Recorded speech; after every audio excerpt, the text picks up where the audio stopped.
Okay, good. All right, thank you. Welcome, everyone.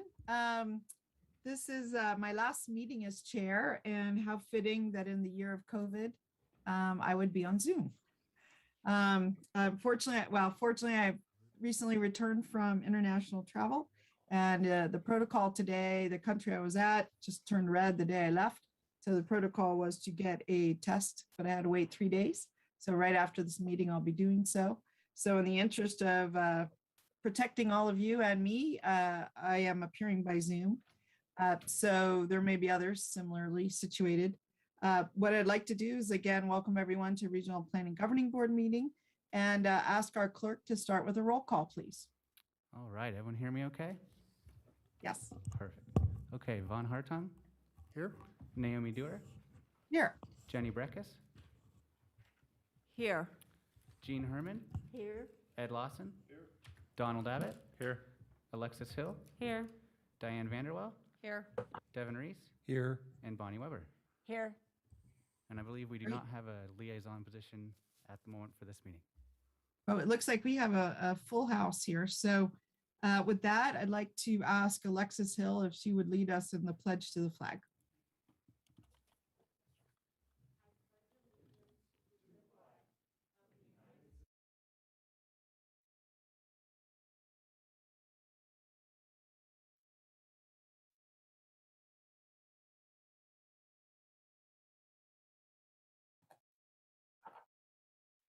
All right, thank you. Very well done. Thank you so much.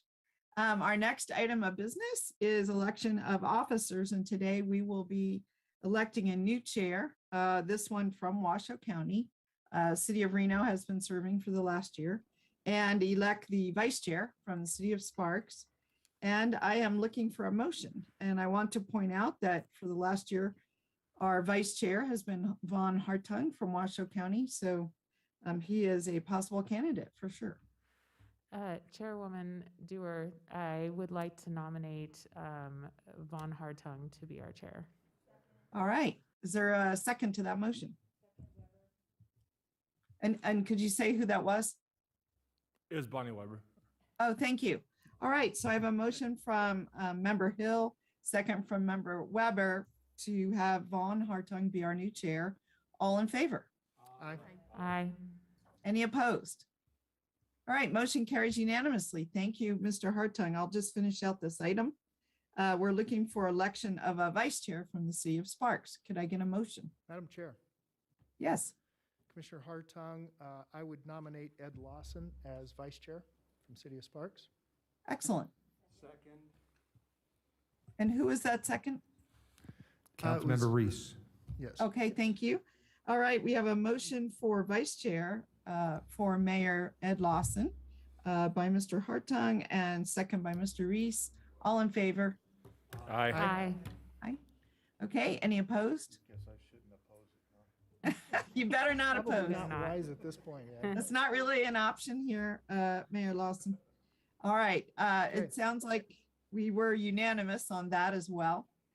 With that, I'm going to hand over my virtual gavel in the virtual world over to Mr. Hartung. Welcome as our new chair of regional planning. Okay, thank you, Ms. Dewar, former Madam Chair. I appreciate that. Thank you for your service. We'll have a party as soon as you are free of quarantine. Item number 4, approval of the agenda. Are there any emendations or changes to the agenda? Okay, seeing none, I will entertain, I'm sorry? Move to approve. Okay, I have a motion by Mr. Lawson, second by Ms. Weber. Is there any discussion on this item? Madam Clerk, is there any public comment? Seeing none, all those in favor, please signify by saying aye. Aye. Any opposed? Motion carries unanimously. Approval of the minutes for June 10th, 2021. Are there any emendations to Move those to minutes? approve. Second. Okay, so I have a motion by Ms. Hill. Did I have a second by Ms. Herman? Is there any discussion on this item? Madam Clerk, is there any public comment? There's not. Okay, so, Mr. Clerk, I apologize. Okay, sorry. Seeing no public comment and no discussion, all those in favor, please signify by saying aye. Aye. Aye. Any opposed? Motion carries unanimously. Item number 6, public comment. This is general public comment. We'll close public comment. Correct? We are on to item number 7, the consent agenda. Mr. Manager, would you take us through the consent agenda? Absolutely. Jeremy Smith for the record.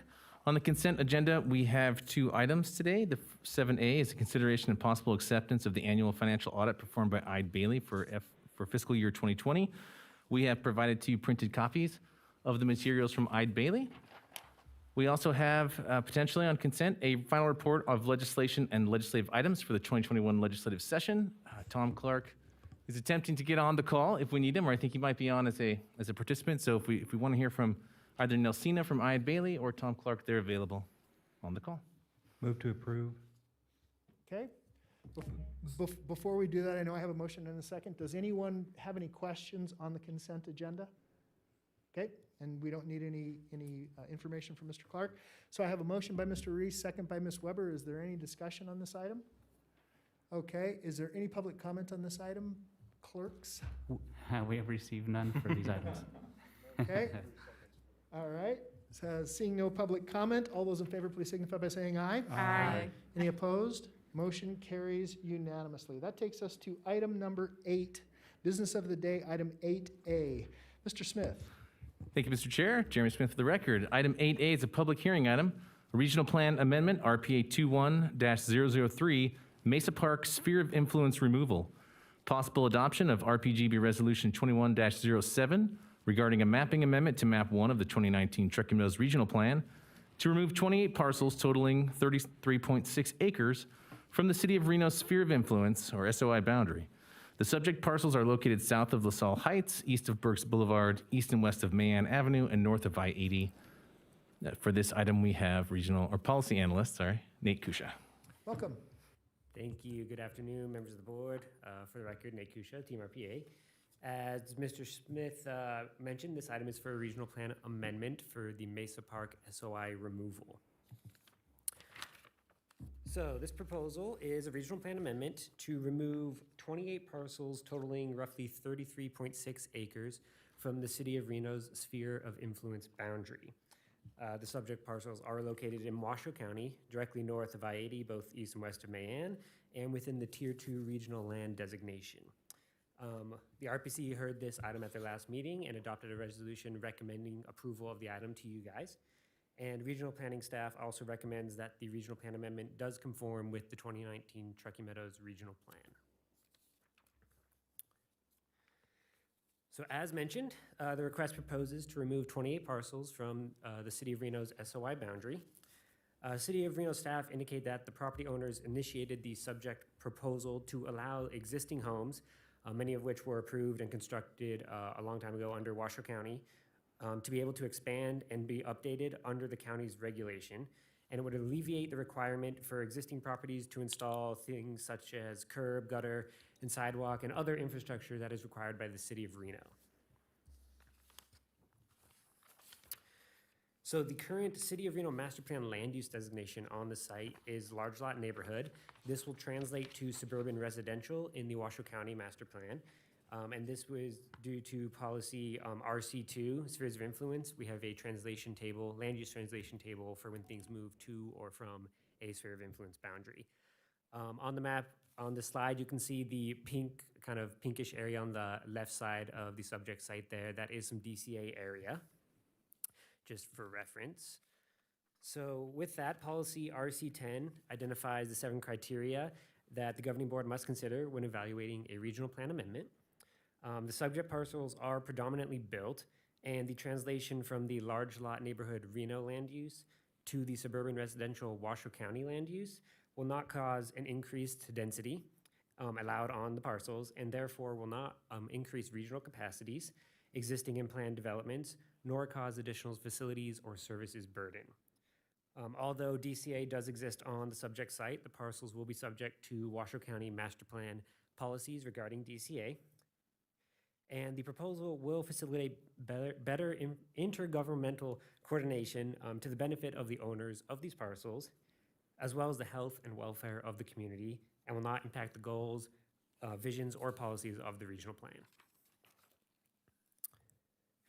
So with that, proposed motion is on the screen, and this concludes my presentation, and myself, as well as City of Reno staff, are available for any questions. Okay, all right, thank you so much. Questions for staff? Okay, so I just have a comment. I want to thank the City of Reno for rolling back the SOI. I think that this is a wonderful process. The City of Sparks did it out in Spanish Springs and some other places not too long ago with the update, and we saw many issues in terms of the underlying land use and the overlying SOI just in certain kinds of requests. And I have said on many occasions, you can't serve two masters. It's really difficult. If it is in the SOI, annex it. It's okay. That's okay. But I'm very appreciative of what the City of Reno has done here. Ms. Breckus. Yeah, and I don't know, do we have public comment on this? We do have one person who would like to make public comment. Okay. When we get to that Okay, point, I I'll just be happy to didn't call know, public comment. I want to thank the public commenter who's coming forward because he is the resident leader, and I always love it when leadership comes forward from the neighborhoods and they can be a spokesperson to you on behalf of a larger constituency.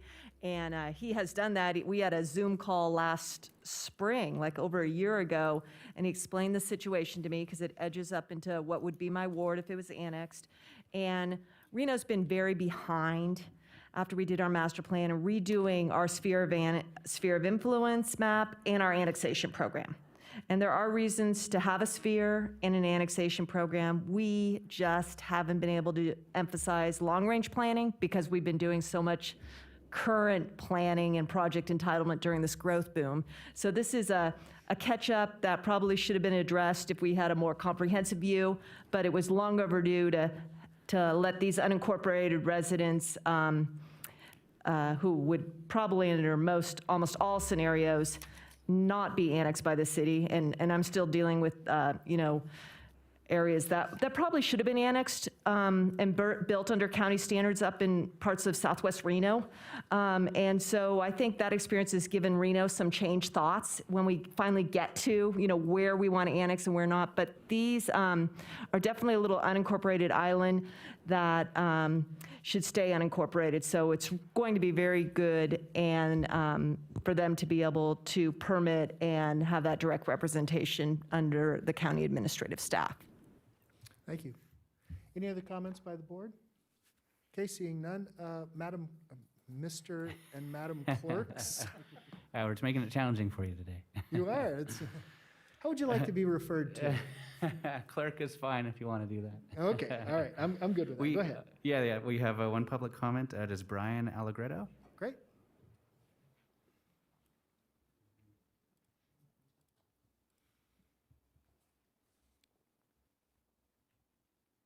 Mr. Allegretto, afternoon. welcome.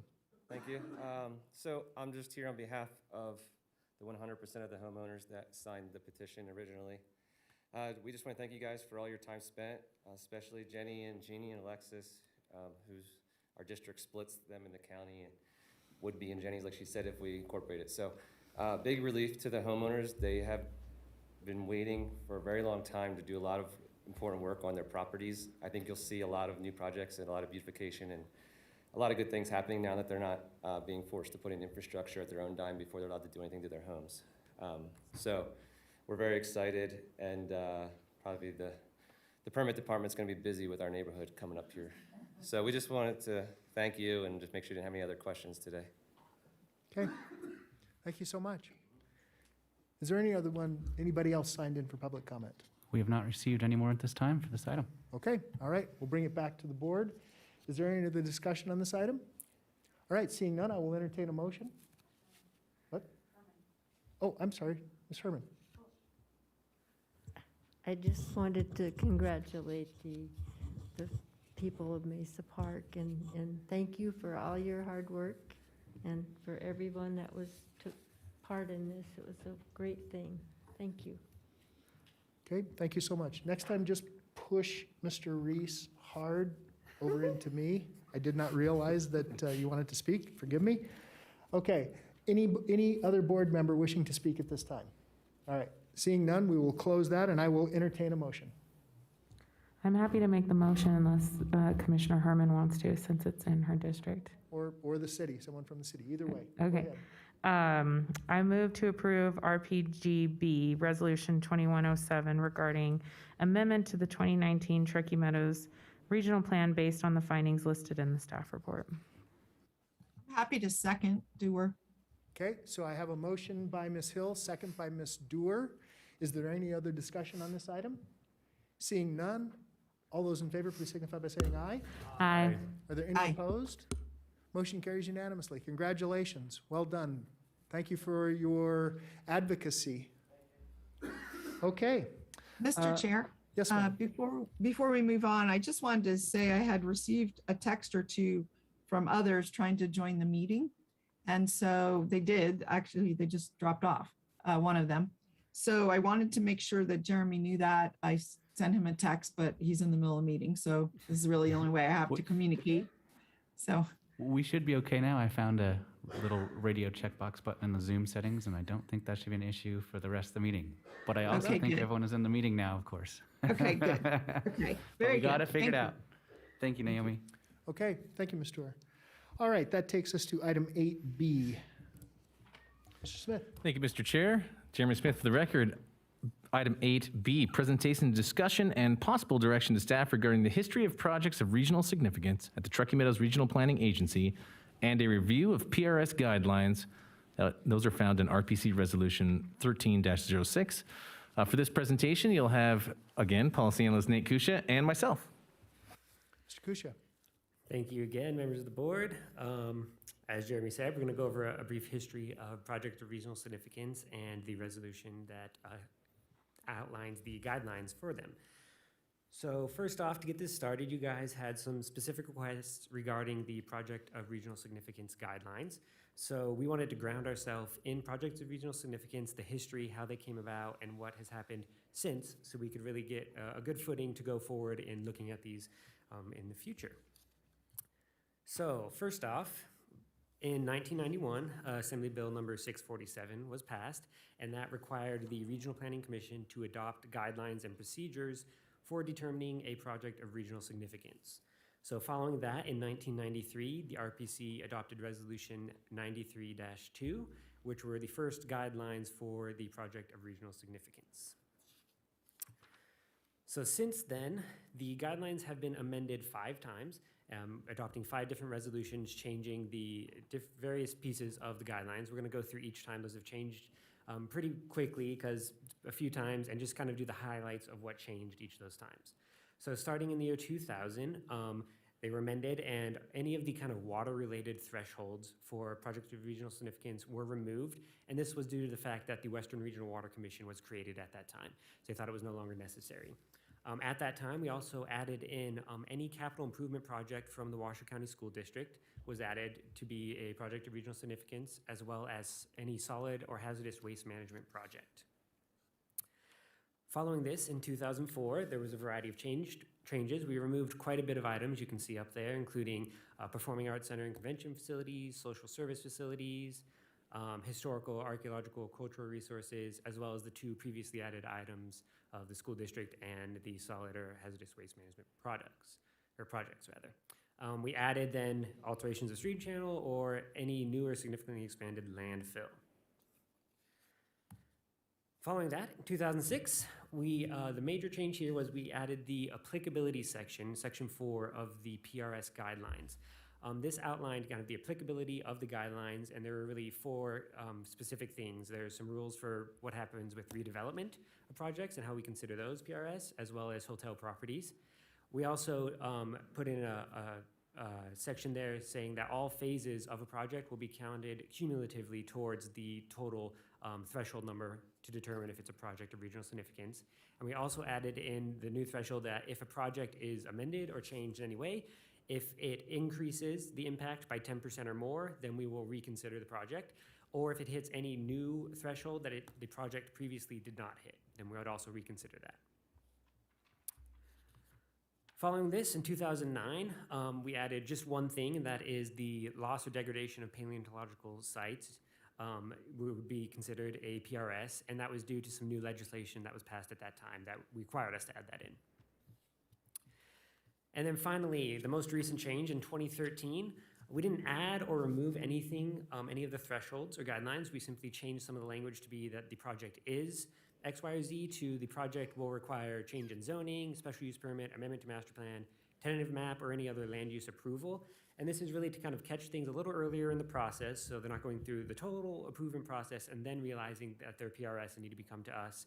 And also it kind of encompasses, catches a wider net of projects as well. So that was the last time that the PRS guidelines were amended. And I'm gonna go ahead and turn it over to Director Smith to kind of go over why do we do this? Why do we look at the history? Dr. Smith? Thank you, Jeremy Smith for the record. So why did we do this? Well, a couple of reasons.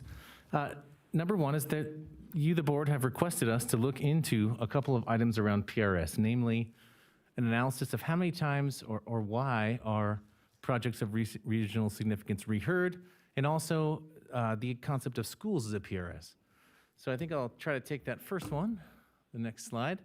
These are the 3 projects of regional significance that we could find through our historical research that have been reheard, and the reasons for that. So Copper Canyon, that's a planned unit development in Sparks, right? Initially came in 2004. There was changes to the PUD. Those changes exceeded, I believe, the number of units, the sewage, traffic, the thresholds in that PRS resolution by greater than 10%. And so that came back to us in 2008 as a PRS. There was a project called Olympia Gaming, an LLC, I believe also in the city of Sparks. What happened there, as we understand it, is that the special use permit that had been granted and then the PRS was approved expired before the project started, and they had to restart the entitlement process, so we heard it again. And most recently, in 2019, you'll probably remember, we saw the Silver Hills project come back in. Initially, that had been approved for on the order of 640 units and had been out there for several years. In 2019, it was changed to allow for 1,800 plus or minus units. That's obviously greater than 10% increase, and so we reevaluated that project as well. So those are the 3 that we could find that we actually reheard as a regional planning agency as PRS projects. But we also wanted to look at the concept of schools. Now, we remember that we've formed a school siting subcommittee that has met at least once. Then we sort of got hit by the pandemic, and that activity died down. But in the interim, since then, we have been in several discussions with the school district, specifically around their facilities plan. And that is when you look back at what Nate just talked about in terms of the history of PRSs, the capital improvement program for the school district had been in, then it was taken out, and that also revolved around the facilities plan at that time. So we feel that in that vein, we have solved an issue with the facilities plan in so much that the Washoe County School District is operating now with that plan, similarly to any of the jurisdictions with their master plans, as well as any of the affected entities with their facilities plans. So much like the RTP, the WCSD facilities plan comes in for review for conformance with the regional plan at the RPC level. Also, more recently, we have been in discussions with the 3 jurisdictions and the school district around, still, there may be some idea behind putting schools as PRSs into the guidelines, and we want to put that into our review. And also, there was legislation in 2013 that asked that each of the jurisdictions align their approaches around consistency on approvals for schools. And so we're planning to bring the jurisdictions back together with the school district and just make sure, do a check, facilitate that meeting to make sure that that's still happening. But really, what we wanted to do is get a historical grounding in PRS and why do we review this stuff. And what we've learned is that there's been a periodic review of these guidelines, throughout the history of the project of regional significance. And so we think it's appropriate, if you agree, to commence a process through which we do a comprehensive review of the PRS guidelines, thinking about how schools fit in, thinking about potentially how some other things fit in. For example, interbasin water importation projects, a lands bill, big event spaces, other things that have been in the PRS resolution before. And so that's kind of the direction we're seeking. Some next steps, as we imagine it might go forward, would be that we would engage the RPC, because the resolution is an RPC resolution, the authority to make stricter, if you will, the guidelines that are put forth in statute lies with the RPC. So we thought we'd take that back to them, maybe do a workshop with the RPC to move us along, Anything we come up with, of course, we would want to bring back to this body to make sure that you have a chance to review and that we're hitting the mark on what you're after. And then with that blessing, we would go back down to the RPC for a final adoption. That'll probably take through, I wouldn't anticipate before the December meeting we'd be able to come back, and maybe even into February timeframe wise. So with that, we're happy to answer any questions you guys might have, and there's also a motion on the screen. Okay. So let me start this, because this is actually not, it's not really aimed at the Washoe County School District. Recently in Spanish Springs, we had a charter school that went in. And there were huge impacts from that charter school, which there were conditions of approval, but it changed dramatically the nature of the neighborhood. And part of the problem was that first of all, the Washoe County School District has a formalized transit plan. They have buses. Charter schools do not. And so it's really not the same, because when you have a charter school that goes into a neighborhood, and this is not a pejorative comment about a charter school, I think they're wonderful and they fill a real need. But that said, there's really no other way, if kids are not in the walk radius, there's no other way to get them there other than to drive them. And so we had to condition this particular charter school pretty heavily, and they felt like we were singling them out. We forced them to put in a light. There was a bunch of things that went on with this. And again, it's not to single charter schools out, but they do have major impacts into our neighborhoods, where the school district the developer had set the site aside for a school. And the Washoe County School District decided that they were not going to build on this particular site, but it was still zoned appropriately for a school. So that's one issue. Now, Dr. Smith and I talked about just instead of being such a narrow focus, to crack open the definitions in 278, and I don't know whether we have that ability, and Ms. Prunty, you'll have to lead me, and Mr. Azevedo will have to lead me. But Mayor Lawson and I had recently had a conversation about this stuff, and both of us were vexed. And if you'll just bring up page 41 in your staff report, you'll notice that under parent 1, item number 5, parent 1, employment by not less than 938 employees. Where'd that come from? Right. So if you have 937, it's okay. But when you hit 938, you now hit a PRS. So I can manipulate my numbers and say, well, I'm only going to hire 937 and circumvent this process. So as Mayor Lawson and I talked about this, and Ms. Dewar, we talked about this prior to when we were in the subcommittee. Right. Some of these seem somewhat arbitrary. We don't know where the numbers came from. Who made them up? How come there are 365 days in a year, and then every fourth year we have to make up a day? Who made that up? Who decided that, right? How come there are 12 months? Who decided that? I digress. So the point is here is, where did all of these numbers come from? How did we arrive at this? And so as Dr. Smith and I started talking about this, we thought it would be wise to just look at this, and as we continue to grow, there are going to be many things that impact us. Interbasin water transfers, where, those kinds of things that occur. There's going to be more of those kinds of requests that come forward. I don't have to tell you, housing, I'm still vexed as to, hotels, but I mean, that's okay. We can certainly have that conversation. Sewage, I get. Water usage, I get. Traffic, I get. Those are some of the things that I understand. Regional, we also have, of course, electric substations and transmission lines and those kinds of things I get, because they have major impacts throughout the region. And they cross, and what I see, the way that I kind of define a project of regional significance in my own head, and maybe others of you will have a different concept of this, but when it involves a minimum of two jurisdictions and potentially all three jurisdictions, then that's sort of the trigger. And when it starts affecting all three jurisdictions or two of the three jurisdictions, then you have something that's more regional in nature. So, forgive my soliloquy. Board. Hold on. Well, hold on, Mr. Marcus. Chair. Hold on, Mr. Dewar. I couldn't see you, so I've got Mr. Reese first. Thank you, Mr. Chair. I guess for my part, the discussion we've had over the last 2 years, I think, really specifically about schools, is where I want to focus my interest.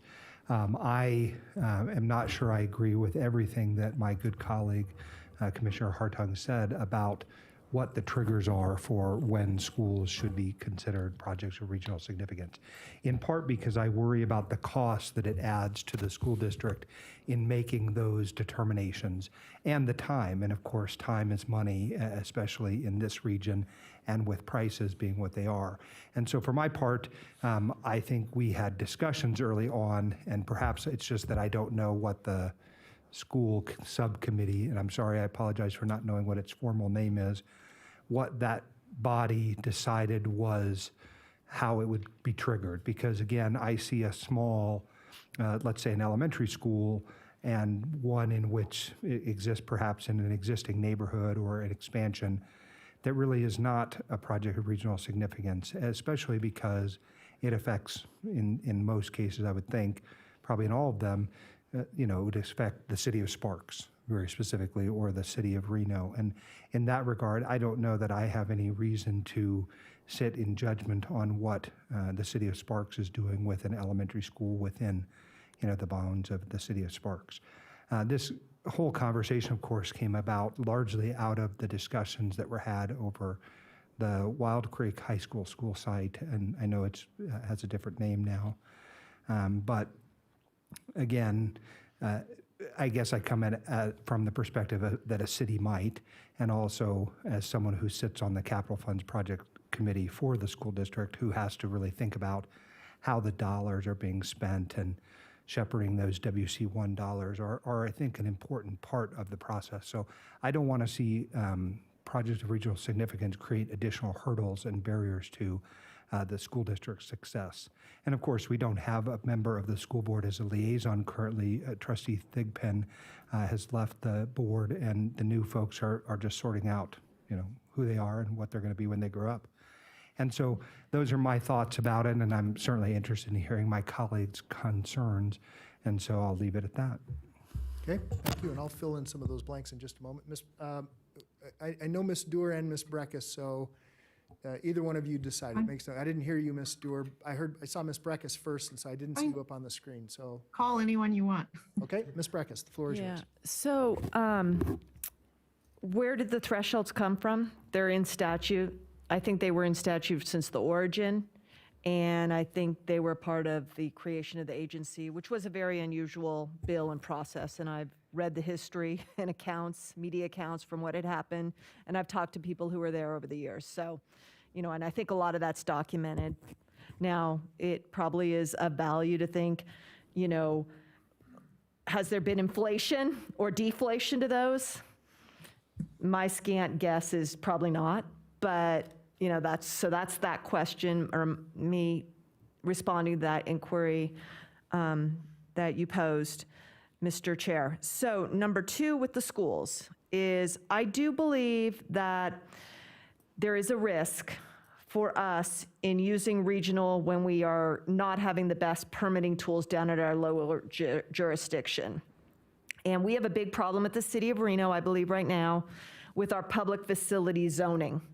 And I'll tell you, a little church just came in for a zoning change over near Reno High for public facility zoning, but our new public facility center, which is the police station, the old RGJ building, is not zoned public facility in Reno. So we have a real wackadoodle kind of permitting problem in Reno. Now, does that go to schools for some of the other jurisdictions? Maybe, maybe not. I mean, I thought when we had the Wild Creek school discussion, we were going to talk about having the school district have a very solid, master plan that would get rolled up, and I don't know if they have the ability with the charters to say, we got to amend the plan to put you in here.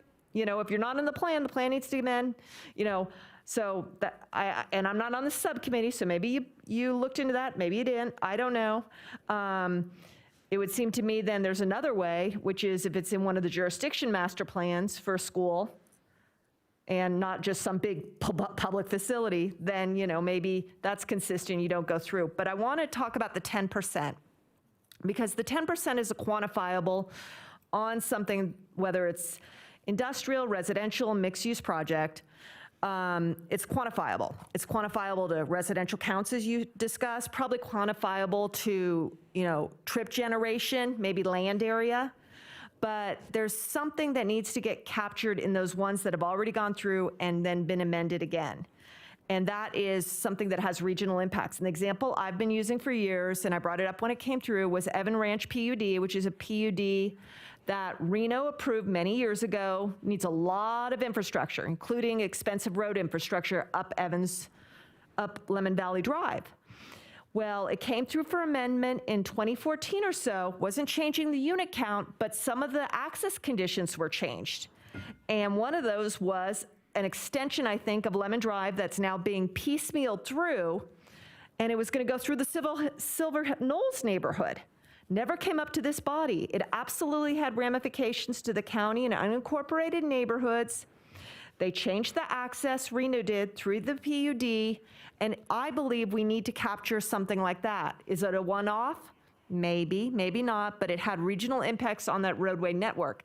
Likewise, and maybe we need to think about this, the Southeast Connector, when that was approved by the RTC, it had been removed from the Reno Master Plan. It did not show on the Reno Master Plan.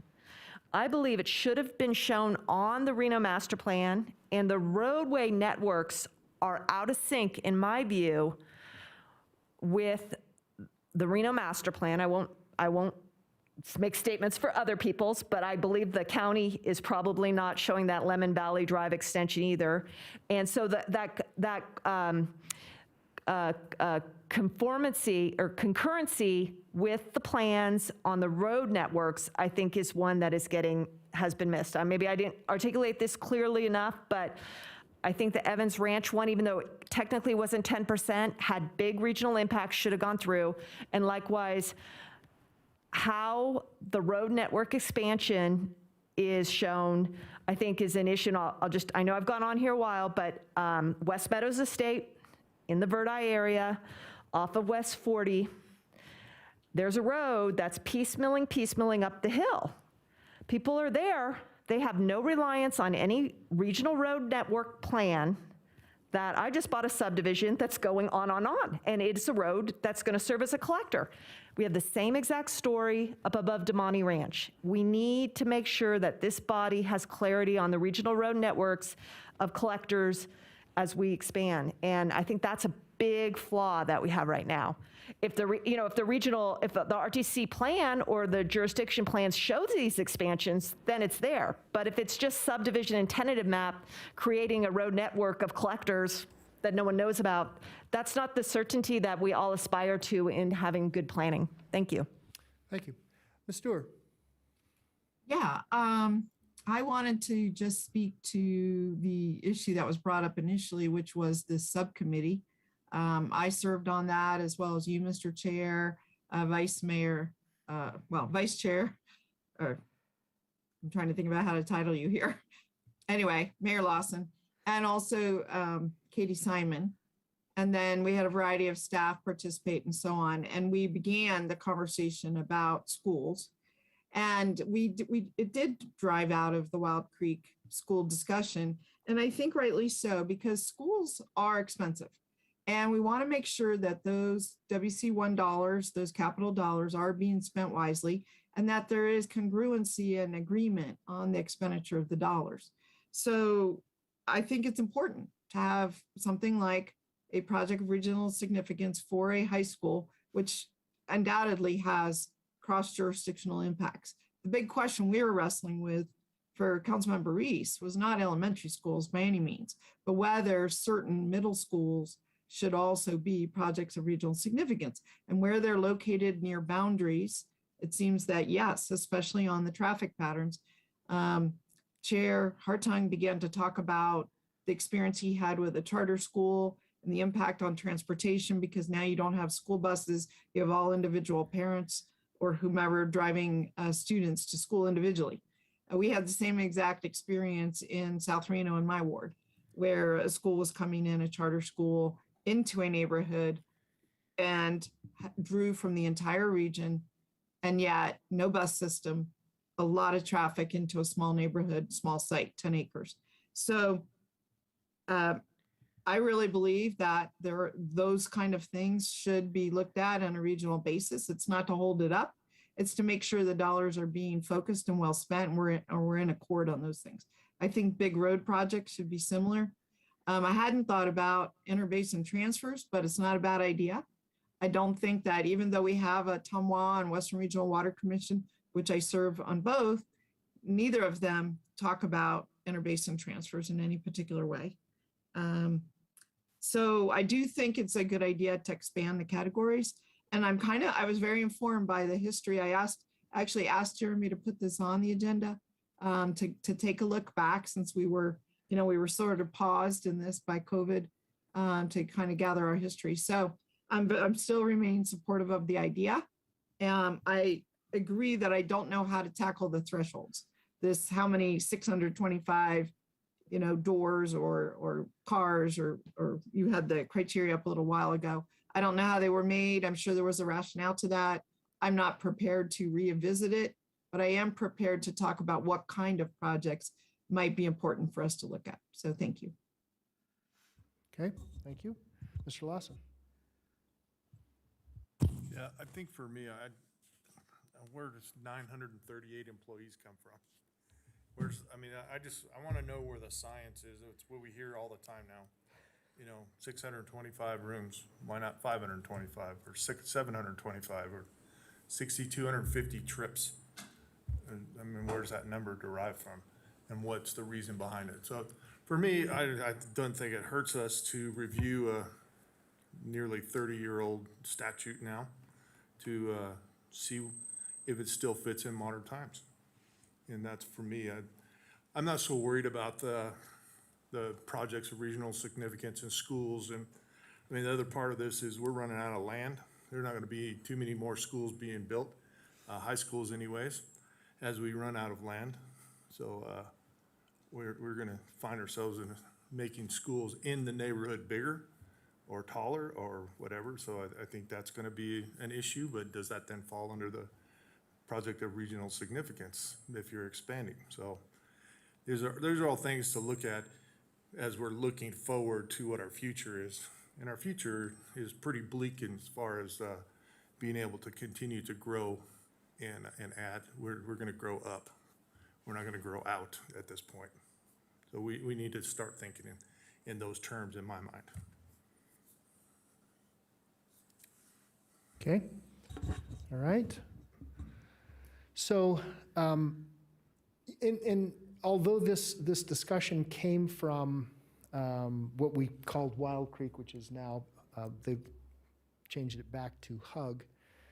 From my perspective, it came in Spanish Springs. If you go out to Spanish Springs and you go up Eagle Canyon, you'll find that you have Spanish Springs High School and you have Shaw Middle School, both on a 2-lane road.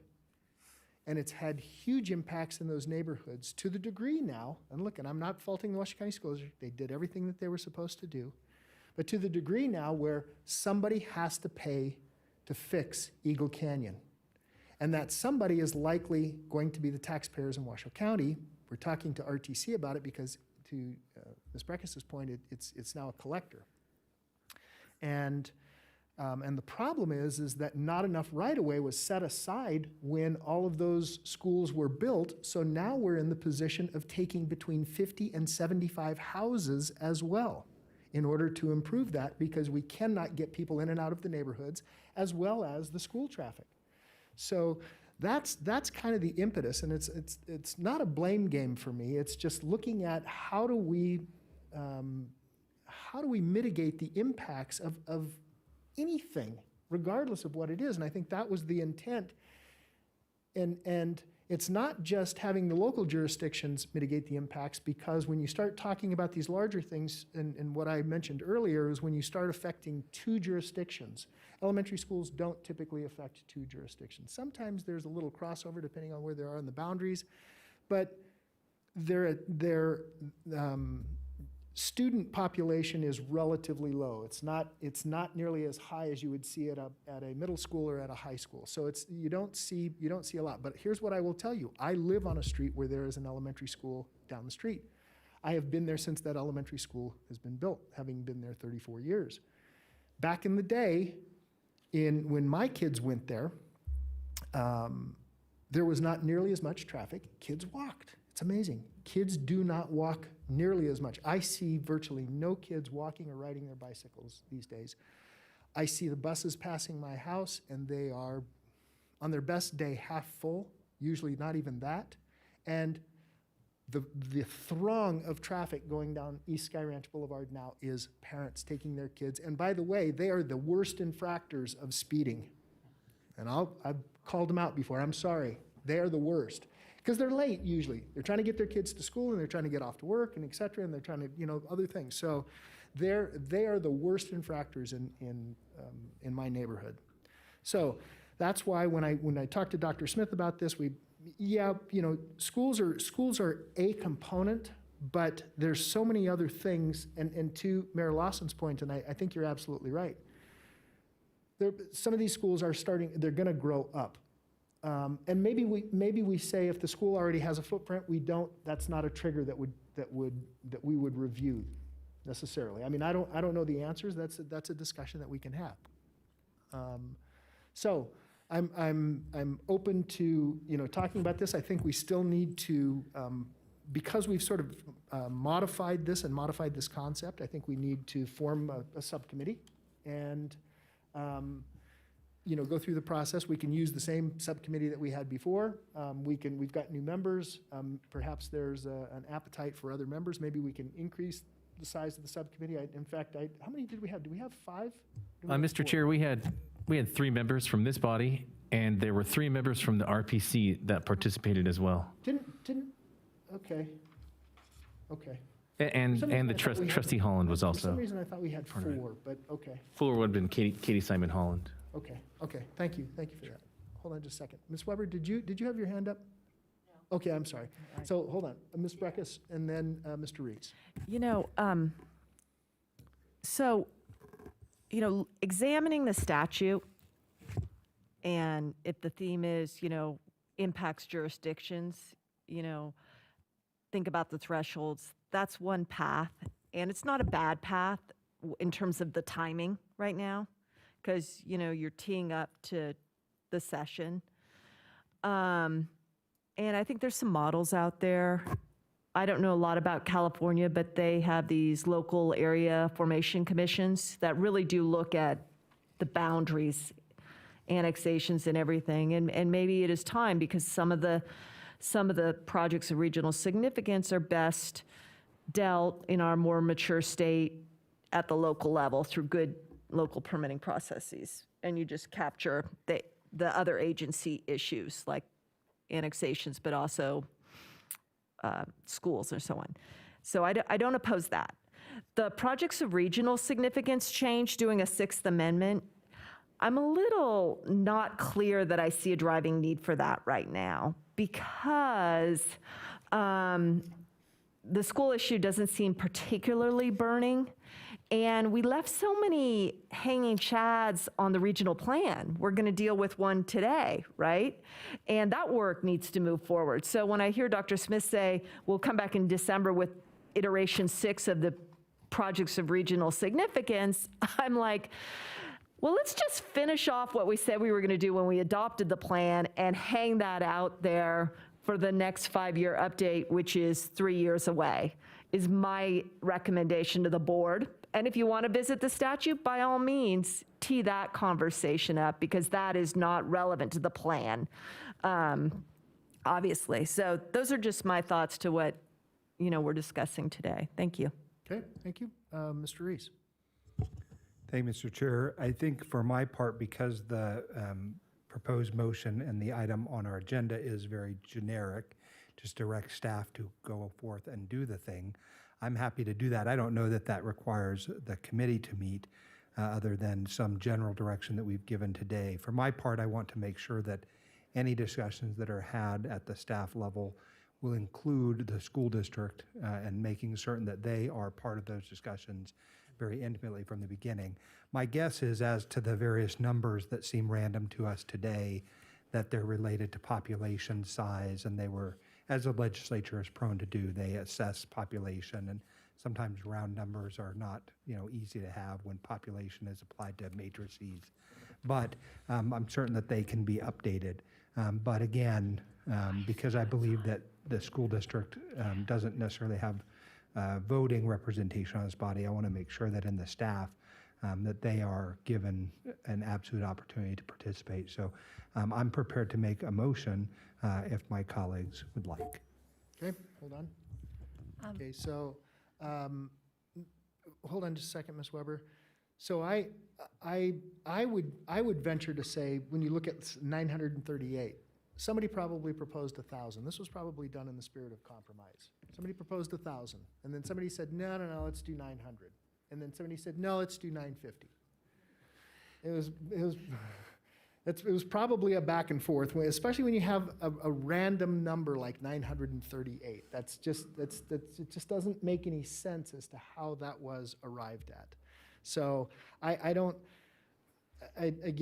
guess it would be good for us to sort of understand how the legislature in all of its infinite wisdom decided that those were the right numbers.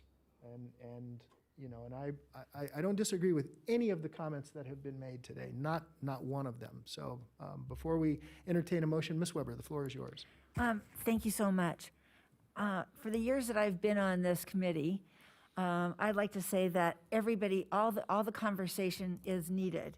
And I also believe that it is a committee that has to do diving in, because I think we all are sitting here talking about numbers. We're talking about who should be a part of this.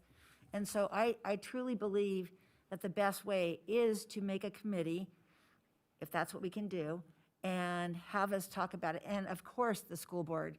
And the school board wasn't always involved with this committee. We didn't have an appointment until in the late, whatever it was, 2008 or 9 or whatever. So the point is that it really does take us, this is a perfect opportunity to have a committee and go back and do a little bit more research, rather than having it here, bring it back.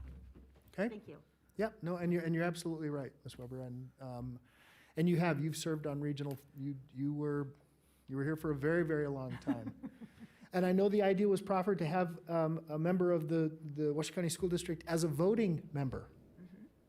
So that idea has been proffered also, and I don't think that that's a bad idea, but recall back, Mayor Lawson, Ms. Doer, and myself, who served, there was a member from the Washoe County School District present, which was good, was Katie Simon Holland. So I like a subcommittee, because it allows us to kind of vet some of these things, and then you sort of shake them out. It's not just staff saying, okay, well, we're going to go this particular direction, and then staff comes back, and then the board goes, no, that's not really what we were talking about. So at least when we had a member from each one of the jurisdictions, it gave us an opportunity to have that conversation at sort of a different level. Yes, please, Dr. Smith.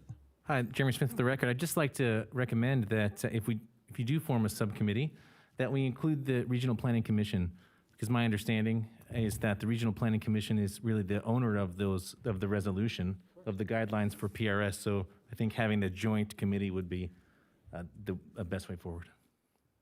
Yeah, and I think didn't we have a member from each one of the jurisdictions, Ms. Prunty? Go ahead. Yes, thank you, Mr. Chairman. We did have a member from the Regional Planning Commission. It was a joint subcommittee, one member from each jurisdiction at the Planning Commission level and the board level. Right. And then I just wanted to note for you that the statute sets forth minimums as a floor, and then the Regional Planning Commission can enact stricter guidelines as far as the numbers. And I will go ahead and dive into the legislative history to get you guys some answers as far as where did these numbers come from. Okay. All right. Any other discussion? Okay, so, Mr. yeah, go Chair. ahead, Ms. Stewart. Floor is yours. I just want to reiterate too, I appreciate Ms. Weber's support for the subcommittee, and I do too. I think it's just one of those topics that you can't deal with in this kind of meeting. If you're going to roll up your sleeves and figure out where the numbers came from, do we still agree with the numbers?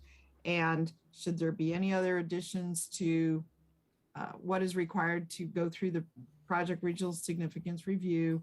I really think that should be a subcommittee. So thanks. Okay. All right. And we had, and Ms. Prunty or Mr. Smith, Dr. Smith, maybe you can, does the subcommittee still exist? I mean, are we Yes, Mr. technically Chair. still on the subcommittee? Yes, the subcommittee still exists. It's still comprised, I think we need to check to see if the membership of the subcommittee for the RPC is still the same, because there's been a lot of shifts in that body, but we have still the same members here Okay. in this body that were from the RPGB. And then, of course, we would have a new liaison from Washoe County School District Sure, whenever they of course. appoint one. Yeah, understood. Dr. Smith? I just think, Chairman Smith, for the record, and also I think it might be appropriate, as maybe as part of the motion, if you guys agree, to change the name of the subcommittee to maybe the PRS Review Subcommittee, if we're going to look a little wider, not letting go, obviously, of the school concern, but it's called, right now, it's called the School Siting Subcommittee, so it's pretty specific. No, let's definitely, we would certainly want to change that. Mr. Lawson, do you have any thoughts on this?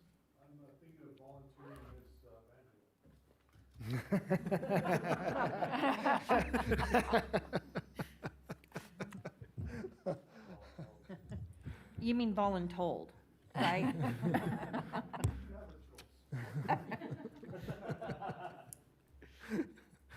Okay, well, alrighty then.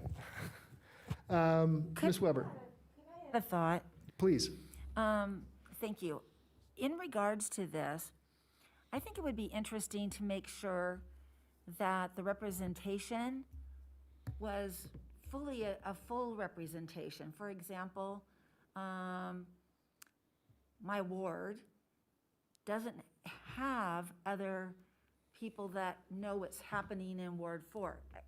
I mean, they do know what's happening in Ward 4, but after living there and representing it, it's hard because there's a lot of things that are going on out there that aren't seen every day by a lot of the representation. The same could be for a particular area in Spanish Springs or over there. So it would be interesting to see if there would be people that would represent through all of our commissions and boards those particular areas. I think that would be helpful to add, through the council members, the commissioners, the RPC.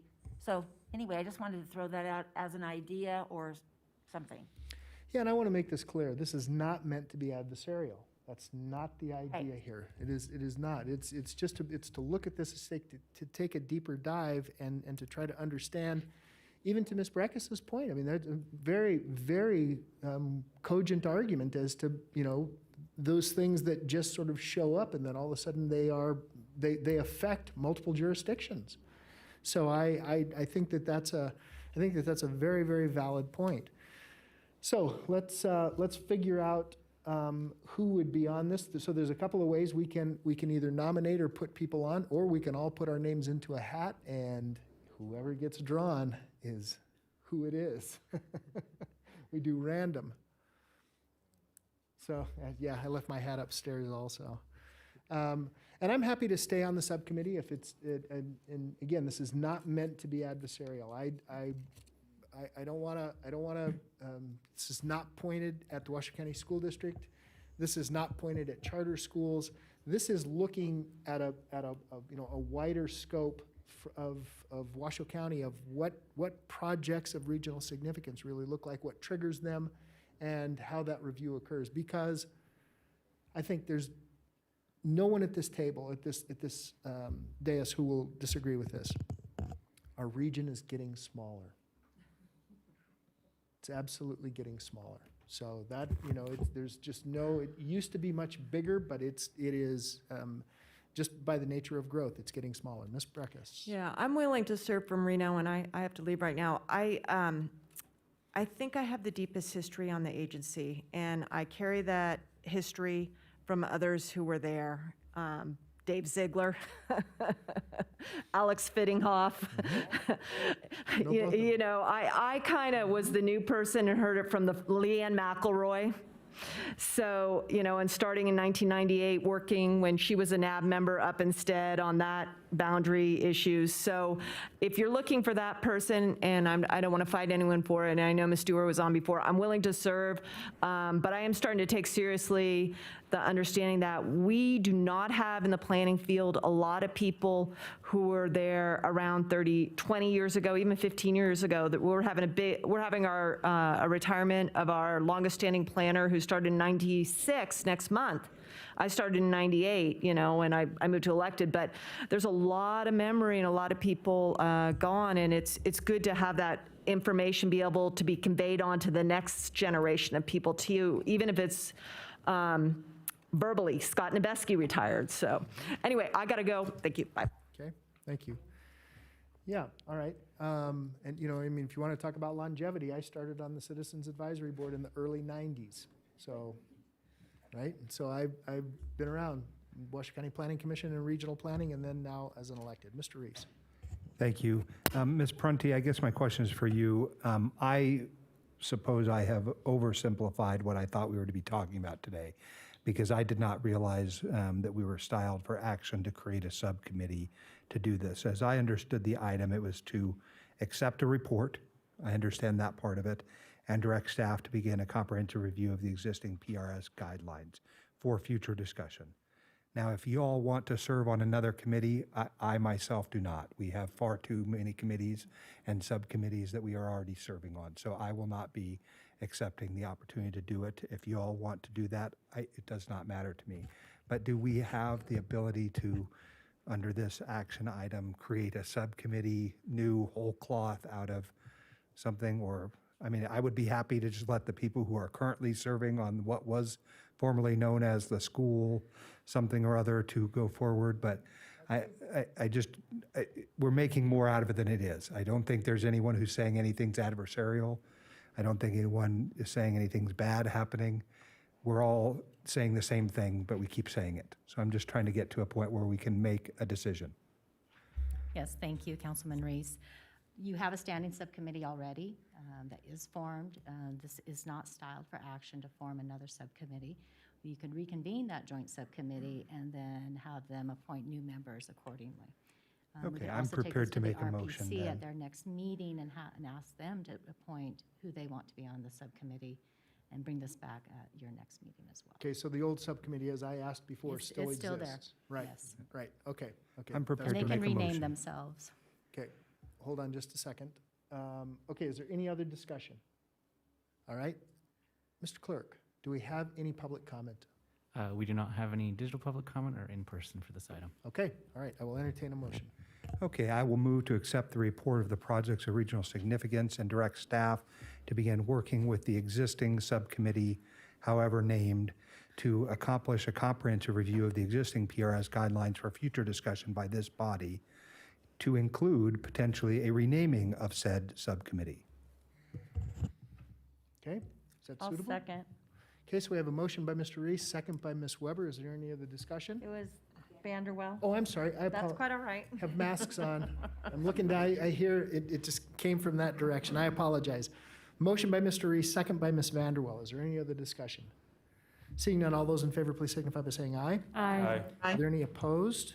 Motion carries unanimously. Please let the record reflect that Ms. Breckus is no longer in attendance.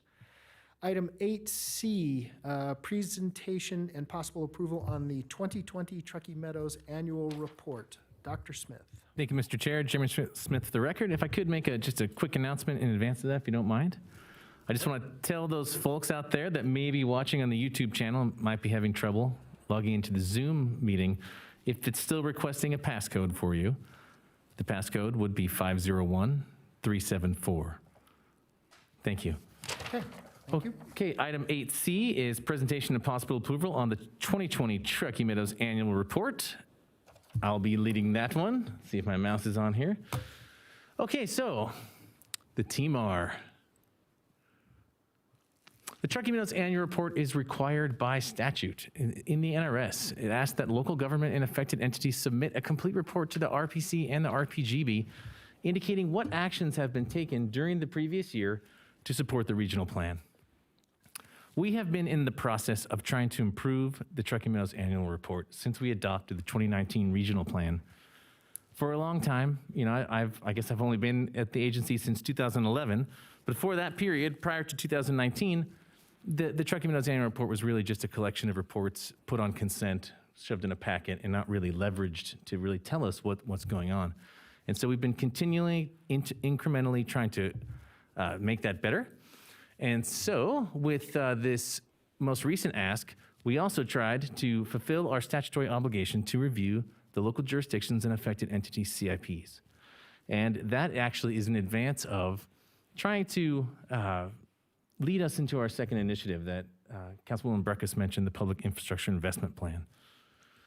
So we actually did that. We asked from all of these folks, these are our jurisdictions and affected entities in this list here, every single one submitted a report. Everyone did their best to answer our questions about infrastructure and give us that information. In addition to getting the reports that are submitted by the locals and the affected entities, we have tasked ourselves with policy RC8 in the regional plan to create metrics about this list of bulleted items that you see here: population, demographics, unit counts, land utilization, that sort of thing. And so that's what our website attempts to show. And again, you know, we've started with the NR plan. We're going to talk about that next. But we know that out of the regional plan update, understanding of public infrastructure data that describes what we're planning to do and what we have, where our capacities are at, how can we optimize our existing infrastructure investments. That's a really important subject to get our arms around correctly with data. And so, but it's a difficult one as well. So we are taking the first step by trying to get some of that information in part of this annual ask. And we wanted to also put it into the annual report ask, because then regional planning is not bothering the entity multiple times during the year, right? We're trying to right-size this so it's one ask and we get the information we need. We were able to get information about over 280 projects, you know, including all of the RTC stuff that's in the RTP. The cost of all of those was well over $9 billion. We got so much information we didn't know exactly what to do with all of it. But I want to show you an example of where we're heading.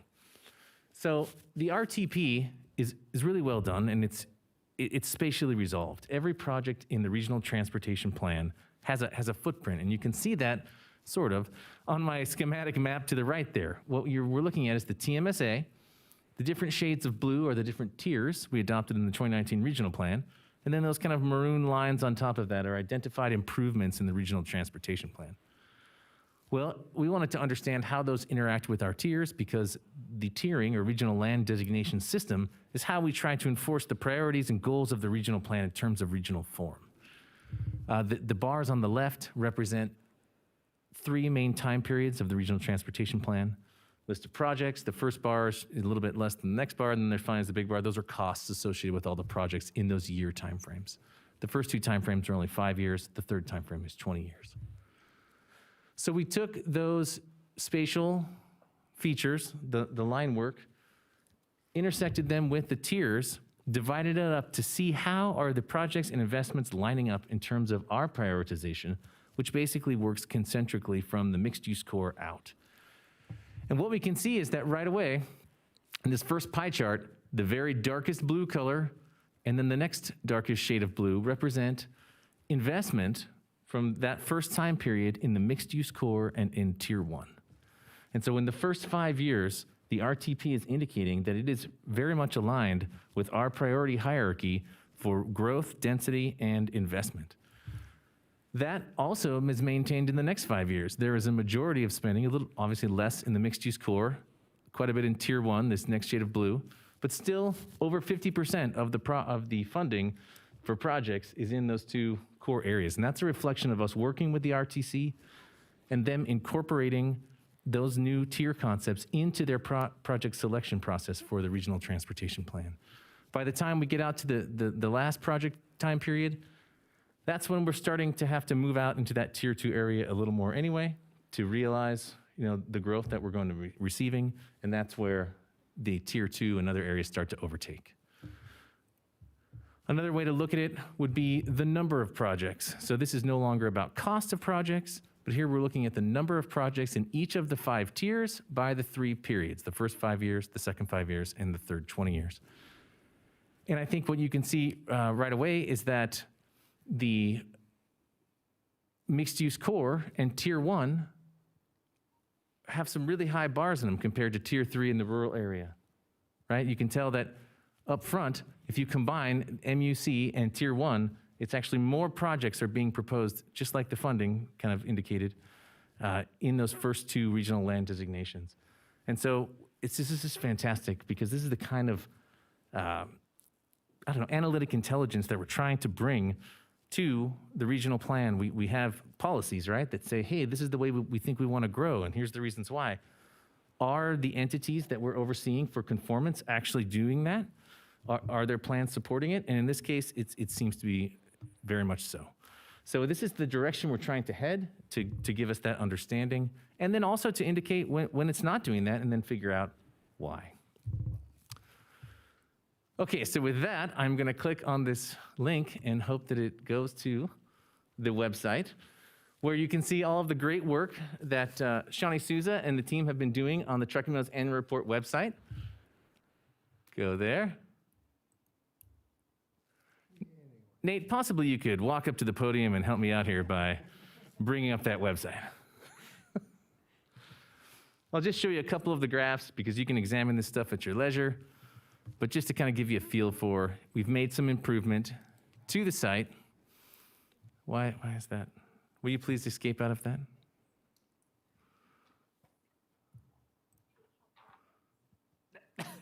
Oh, sorry, we're fighting over the mouse there. Okay, so you can go check these out. For example, this was really interesting to me. I'm just gonna hit a couple of these graphs because I know we wanna get through this, but this graph on the right is showing annual population growth. And you can see that Shawnee has added in this cool dynamic feature. Now you can hover. It's hard to read probably on the screen here, but when you're at your computer or phone, you can actually read this. And what's fascinating to me is this is annual population growth in Washoe County.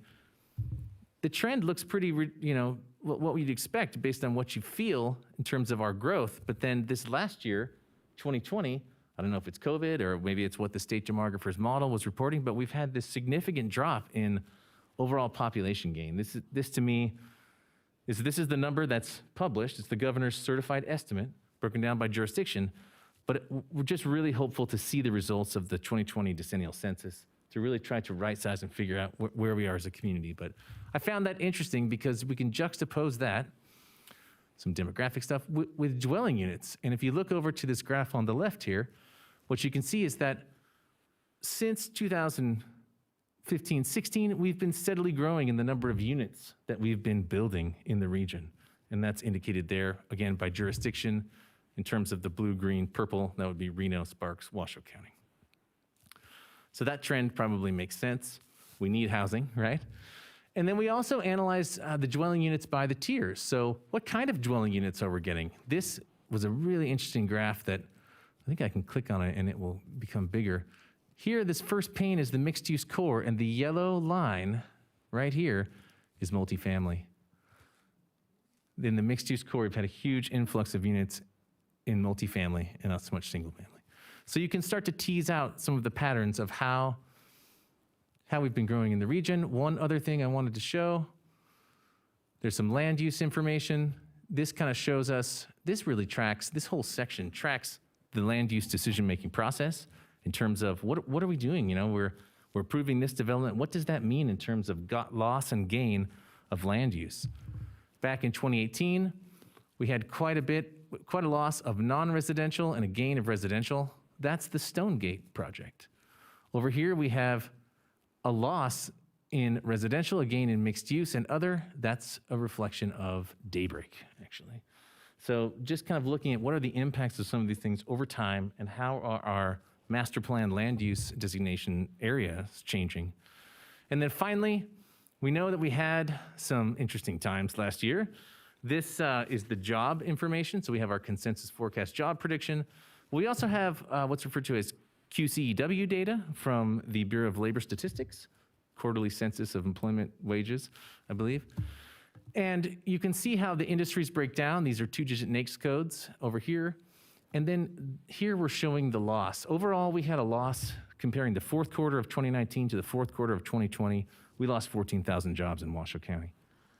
And that big bar that's shooting off to the left here is a negative. That industry is accommodation and food services. And so it's no surprise that that industry was hit pretty hard. Right above it here, pretty good, is I believe the entertainment industry is nearby, arts and entertainment. Yeah. So lots of fun information there. We see this as a living website document. We're trying to continually enhance it, enhance the functionality, and make it more usable. And finally, just quickly we'll show you, each of the submitted reports is summarized, and also you can go and take a look at what was submitted by each jurisdiction and affected entity to see what they said. Nate, if you wouldn't mind getting up there and putting the presentation back up, that'd be great.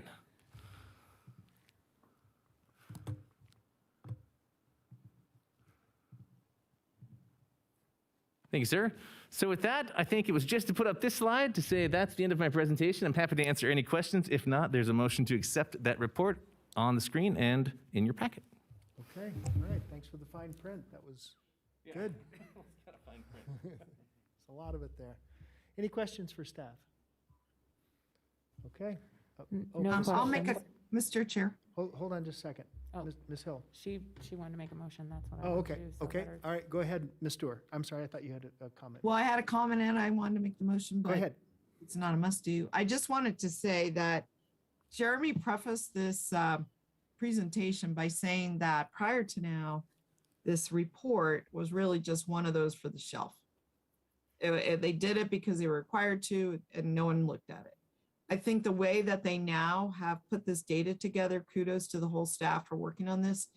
It is very, very informative, and I plan to study it myself, in more detail to try to understand what is happening in our community, because we now have data metrics. We can now turn data into information on which we can make better decisions.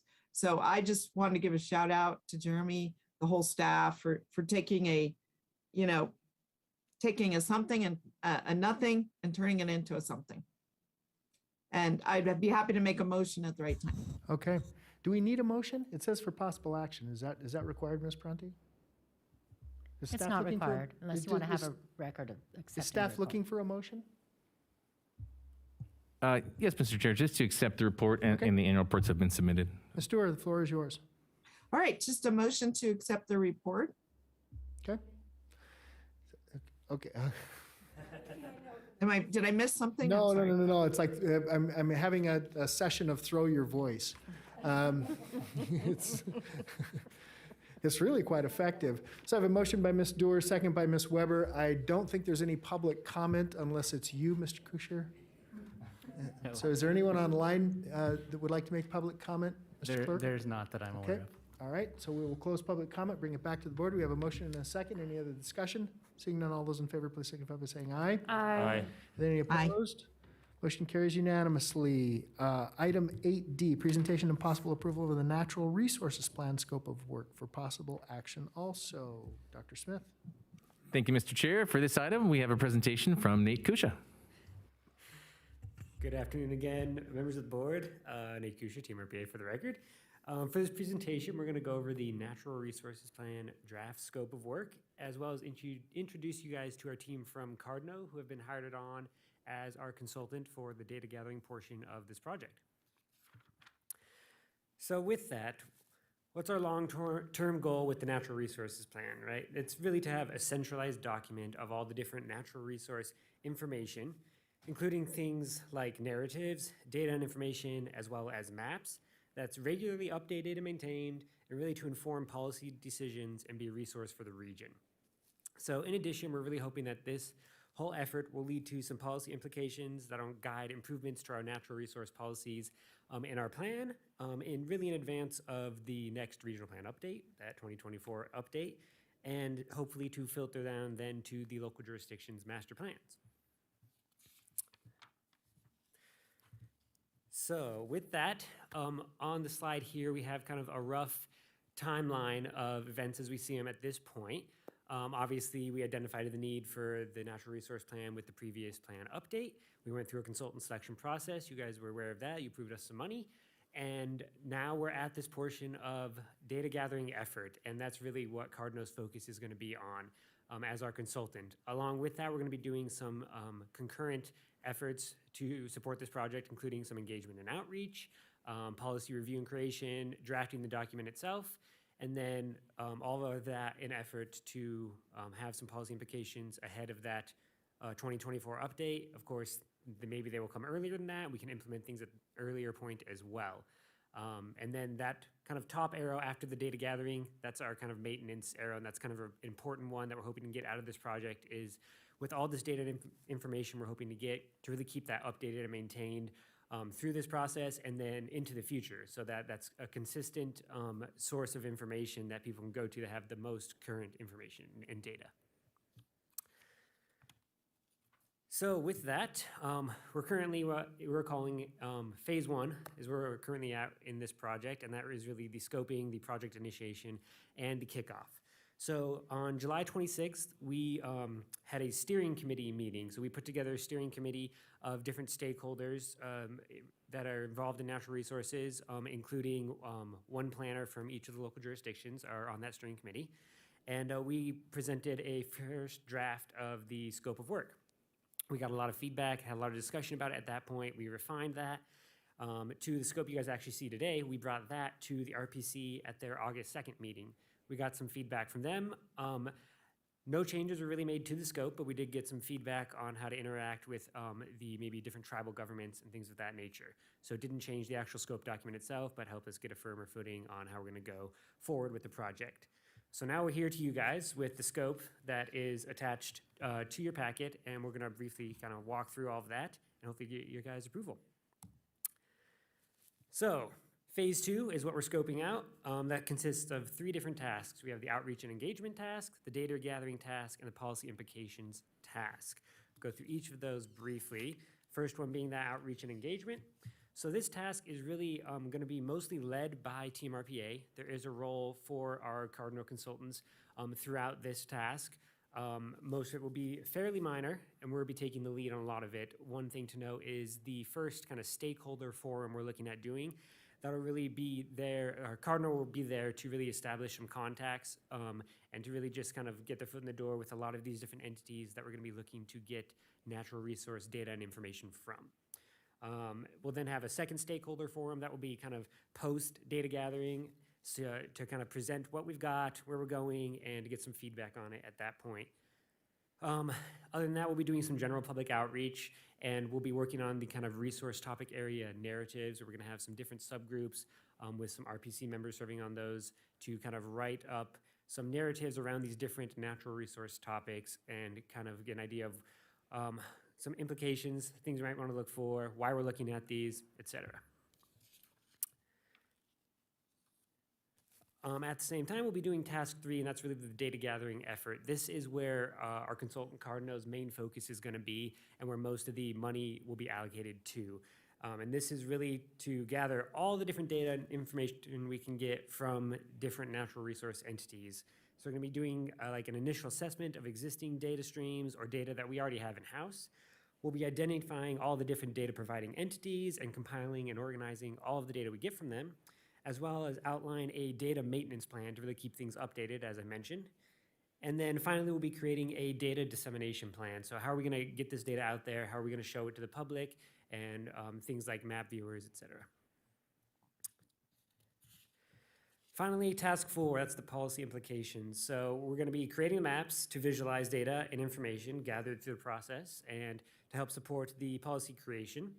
And really hope to get some policy suggestions which we can utilize in the policy development for the 2024 regional plan update.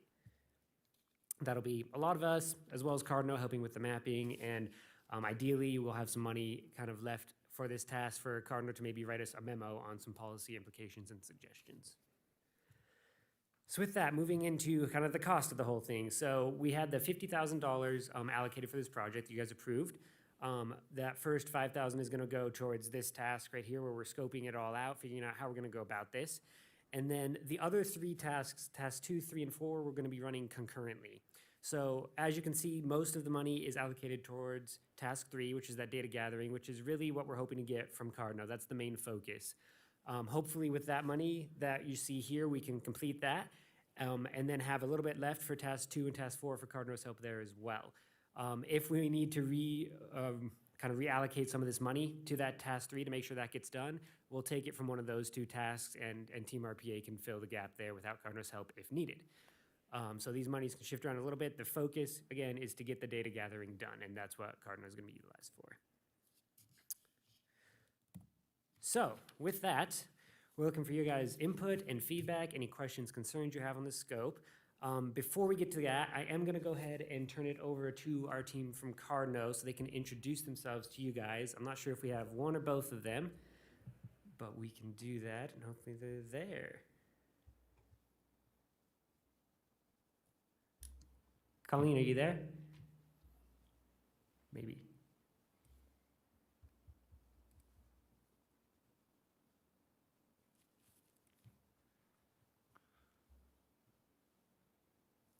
Perhaps while we're No waiting, go. you could introduce Podium.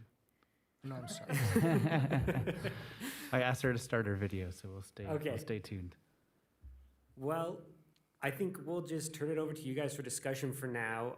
Hopefully Colleen will show up at some point. She's one of our people from Cardno, our contacts that we're working with. Okay. But otherwise, I'll turn it to you guys for now. You guys have any discussion or feedback for us, and we'd love it. Any questions for staff? Any comments for staff? Okay. All right, seeing none. We'll go through the same motion of accepting the report.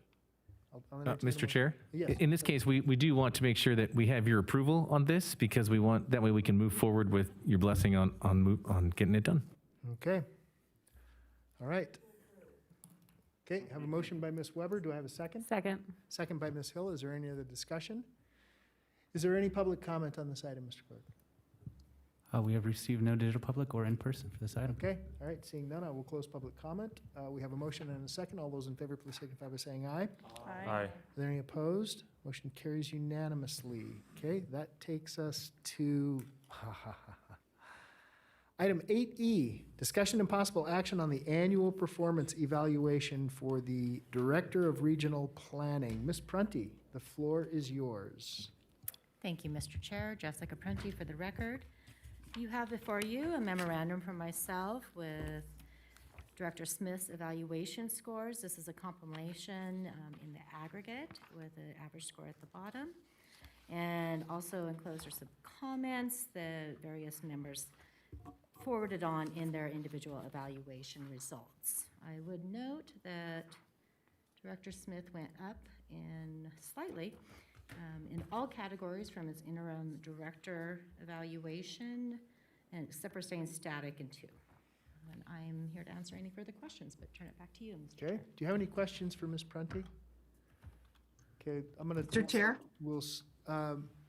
You have a question for Ms. Prunty?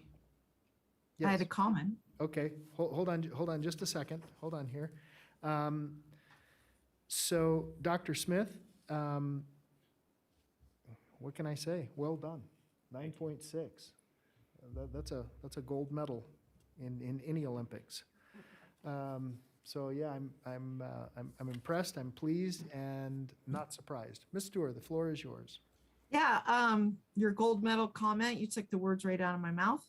I had the pleasure of working with Dr. Smith all last year, and I just found him to be a brilliant director. I mean, he really exceeded expectations. I reviewed, after Ms. Prunty compiled everything I reviewed, and I really tracked along the same things I marked Jeremy the highest in, everyone else did too. And the things I thought, if you could say would be focus area, other people did too. So I think we have a very kind of unanimous or uniform view of all of his capabilities. I mean, bottom line, he is a really good guy, and he's easy to work with. He's knowledgeable, he's caring, and he's very, very focused on the work of this agency. So I feel that we are incredibly lucky with the decision, lucky, informed, smart, whatever it is, in making the decision that we did to hire him permanently. And I'm just reporting over the last year I've had working with him. I've just found him to be outstanding. So I wanted to put that on the record. Thank you. Okay, Mr. Chairman? yes, Ms. Hill. I did not have an opportunity to do comments. I did get my scores in, but I had issues with the PDF, which I feel like there's something wrong with me. But I would just ask, maybe we could do a Survey Monkey next time, just to make it for ease. But thank you for accommodating me. I do want to get my comments on the record, if that's okay. I echo all of the feedback that Councilmember Dewar, as well as the other board members, had put in the report. And I just wanted to, as a new board member, I just wanted to say that Jeremy, you have done such a great job of making sure that we all understand what the big goal is here for regional planning. And you've really helped to make regional planning a leader in this region, not just with the COVID tracker, but also with housing, which is such a big initiative and something that we really need to tackle. And that's you. That's your leadership. And I know when you were doing the regional plan and I was working at the city of Reno, I was so impressed by your enthusiasm. And you can see your enthusiasm in your staff. And that's your leadership of letting your staff know how important the work is. And you can tell that everyone is on board. So I just applaud you and thank you so much for your hard work. And you're an absolute joy to work with. So thank you. Okay. Any others? Mr. Reese? Thank you. I don't know that I can add much more to Ms. Hill's comments or Ms. Dewar's comments, but I will say that it's been a very challenging year, and we've had a lot of things as a region that we've had to deal with, and your organization and your staff and you have just shown up in a big way for the region. And so I appreciate that, because where we head together as a region, I think, is the most important thing to me, and why I'm honored to serve on this board. And as Ms. Hill said, that's leadership. It doesn't happen in a vacuum. So I think we have to give you credit. I know you're also someone who is very quick to shy away from taking credit, and you give all credit to your staff. It's a team sport. So accept sort of the graceful comments that you've received today, and understand that they're heartfelt and intended by the people making them. And it is because of your ability to translate leadership to your staff and your staff's ability to come alongside you and do the work that we are able to say such great things about you and all of the staff together. So I know that you always like to appreciate and thank the staff. And I just say that we'll thank you at this moment, and you'll have a moment, I'm sure, to thank the staff at another time. But thank you. Okay. Any others? Anyone else want to make any comments? All right, Jeremy, what can I say? You are warm, you are engaging, you're affable, approachable. Professional. Yes, absolutely.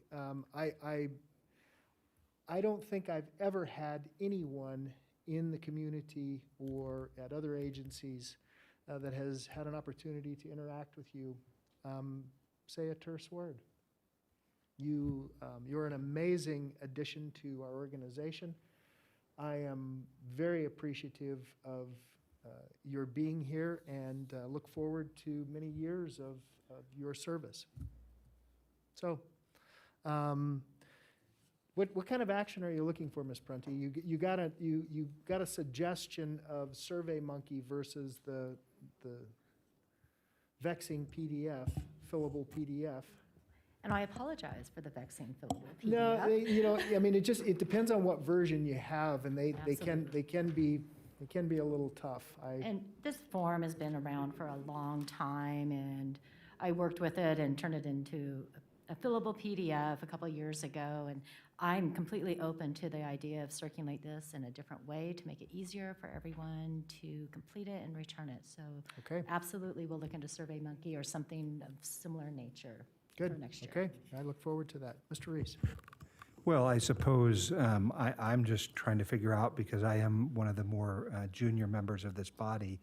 Normally, at annual performance evaluations, there's also discussion about compensation. And so I don't know if that was intended today or if we need to stylize that for another day. But I certainly think it's something we need to discuss. That, and I don't think I don't know whether we're styled for that. Typically, doesn't that, Ms. Prunty, come at contract? When It contract does, and I review? was just looking up the director's contract. Also has to do with budgeting.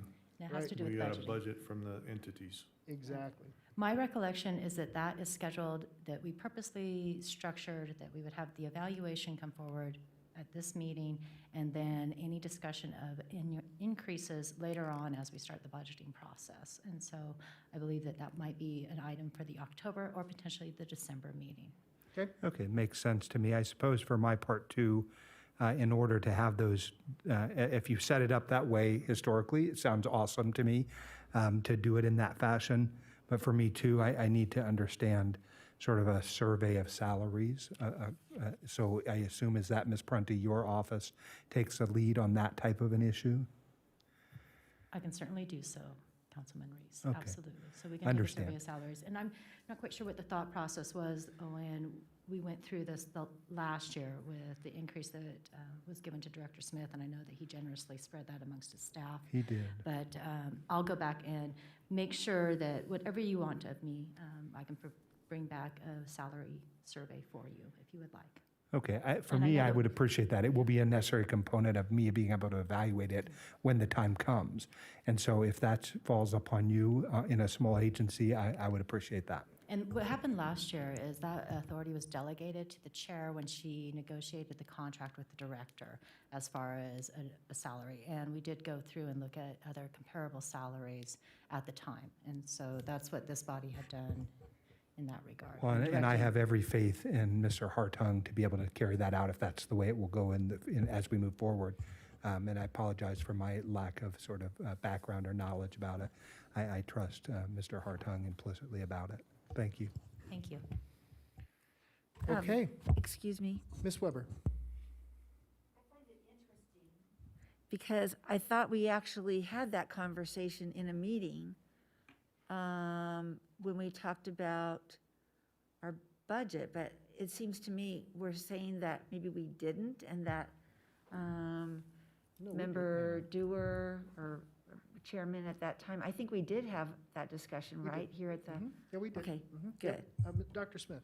Yes, just quickly, that I believe it was brought back to the October meeting with, near the budget item, the preliminary budget item for ratification by the board. Right, okay, great. Yeah. That's exactly right. Yep. So, Mr. Chair, Yes, yeah, go ahead, Ms. Stewart, the floor is yours. I was going to recommend, very similar to where the discussion's going, is that we follow up in the October meeting, now that we've had the review, with a discussion of the salary and to update the salary review we did last year, which Ms. Prunty did a pretty thorough analysis that was useful to me in recommending a salary for, a starting salary for Jeremy as the new director. So we did all that, and I think it's worth an update because things are changing rapidly in the world in terms of employment, in terms of availability of knowledgeable people. I think they say some 30% of people are leaving their jobs this year due to COVID and kind of waking up to their true potential or frustration with their previous job. But anyway, we want to retain Dr. Smith, and we want to compensate him for the work from the last year.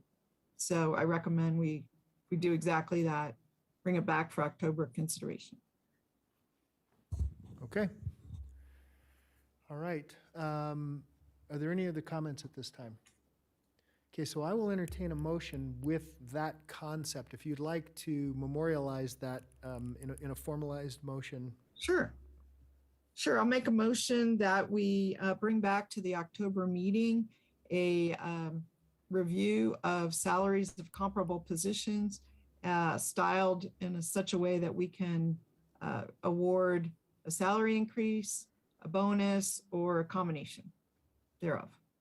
And any amendments due to the contract as well. And will that also include budgetary considerations.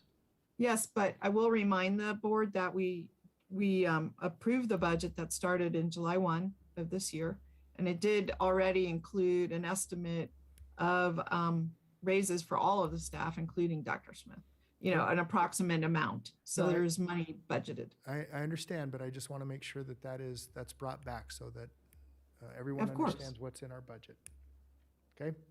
Okay, so we have a motion. Do I have a second? Second.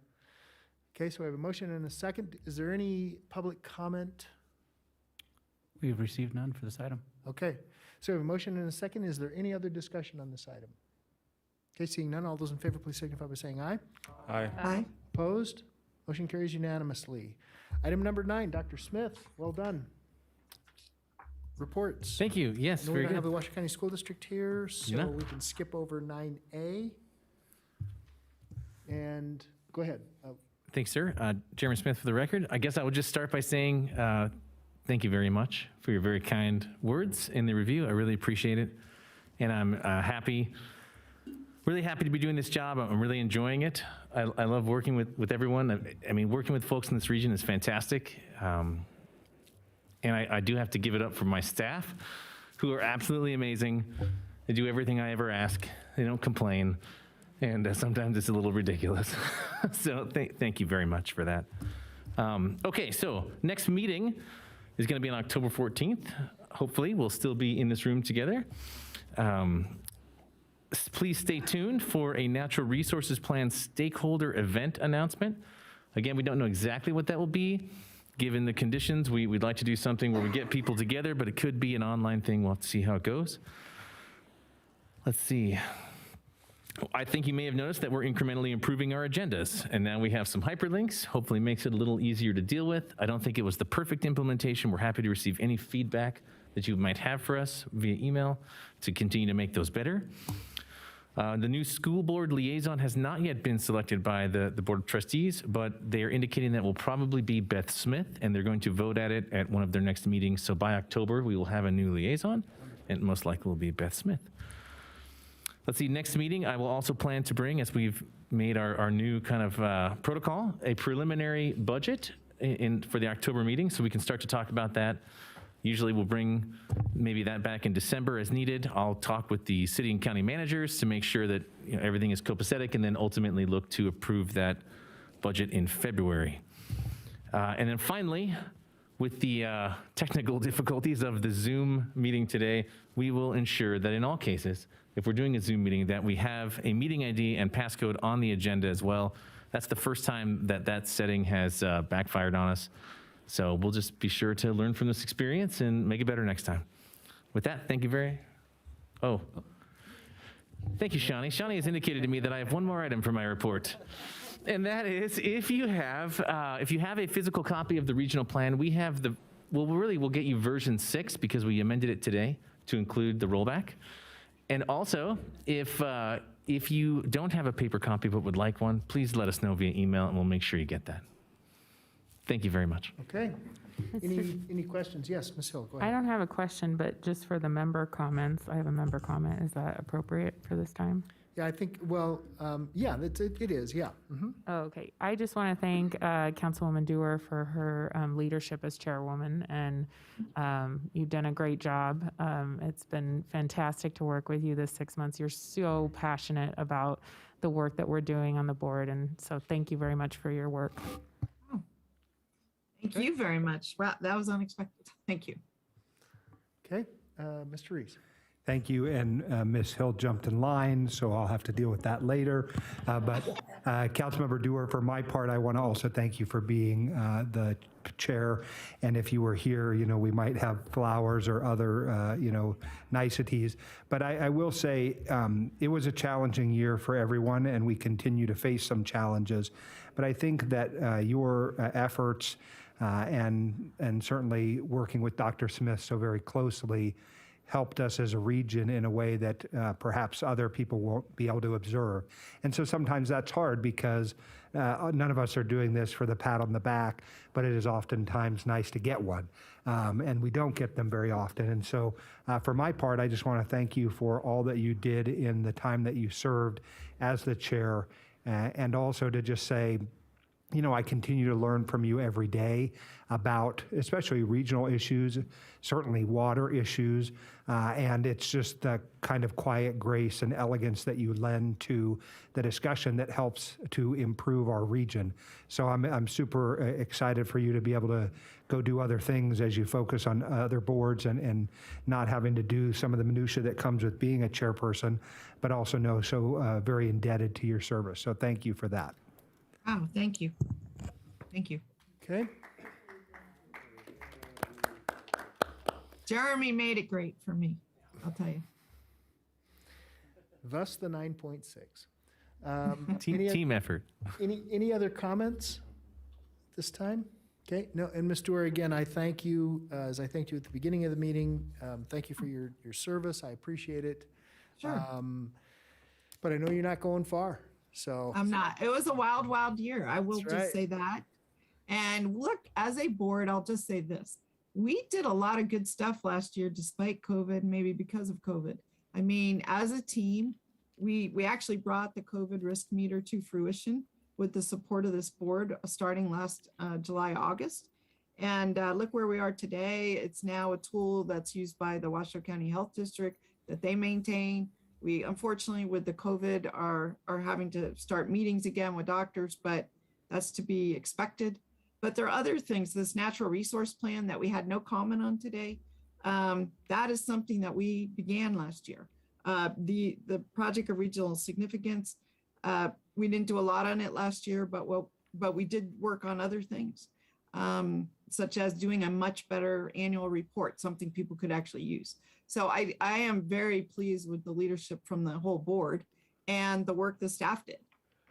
That's just how I feel. It was very revelatory, I'll say, being chair, to get a deeper look into what the staff do and what they face, and that just, frankly, the sheer workload that they have, just the small staff and the amount that they produce. So again, these kudos go back to Dr. Smith and his team.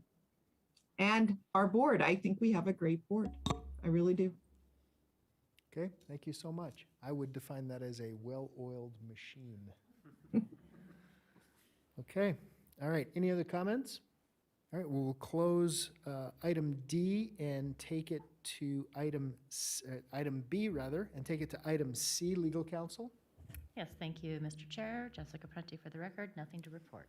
Okay, all right, we will close item 9 and go to item 10, board comments and requests for future agenda items. I know we've given a lot of direction sort of along the way here. Is there anything else that the board would like to add? Member Reeves. Thank you, and I'll be brief.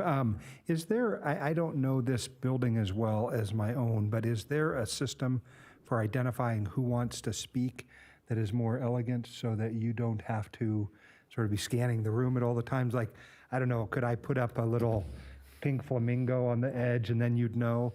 It seems like it's hard for the chair to have eagle eyes. So for my part, I would hope that we could find some way to identify that who is interested in speaking. Yeah, no, and thank you for that. We actually do have Granicus, but Granicus is not, we have to have staff hook it up, and we only have 5 of them, so we don't have the ability where you can say you have a request to speak utilizing, pardon? These microphones have been here as long as I've been on this board. Then I was in high school? So that was last week? Ba-dum-bump. Since I was in high school. Oh my goodness. Yeah, unfortunately, I mean, in fact, I thought about this, a paddle, a flag. Yeah, that's right. Something of that nature. Yeah, it's just, it is a challenge, but thank you for that. For now, I'll just try to keep up the eagle eye and don't mind interruptions. If you need to, if you want to speak, do not hesitate to interrupt me. Any other board comments at this time? Okay, seeing none, I will close item number 10, and we will go to item number 11, public comment. Do we have anyone signed in, Mr. Clerk? There's none for this item either. Okay, I will close public comment. Written correspondence, Dr. Smith or Ms. Prunty, or Mr. Clerk? There is none. Okay, all right, we will close that. best part of the day. We are adjourned. I don't need a motion. Don't need a motion.